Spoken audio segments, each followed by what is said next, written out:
Welcome to the Slop Farm. Enjoy the video.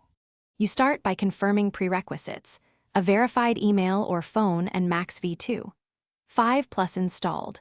You allow permissions for microphone, storage, and notifications so features work. Once done, sign in and choose your profile type, creator, viewer, or business, because Max tailors the UI accordingly.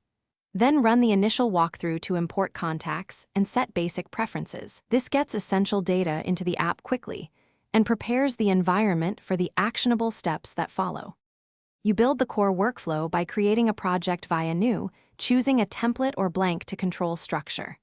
Once inside, use the timeline editor. Drag clips, trim, apply transitions, and tweak audio levels to balance voice and music. Make sure to label tracks and use markers for key edits, because organization speeds iteration. Then connect cloud assets. Sync the free 1/2 GB and enable auto backup so your work is safe while you refine the project in real time.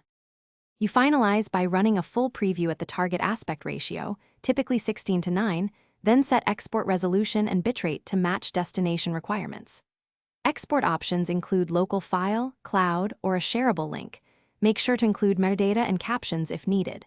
If export fails, check available storage first, then clear the app cache and toggle hardware acceleration in settings. If problems persist, retry with a lower bitrate. These steps resolve most issues quickly and keep your workflow moving. Thanks for watching. Consider subscribing if we helped you today.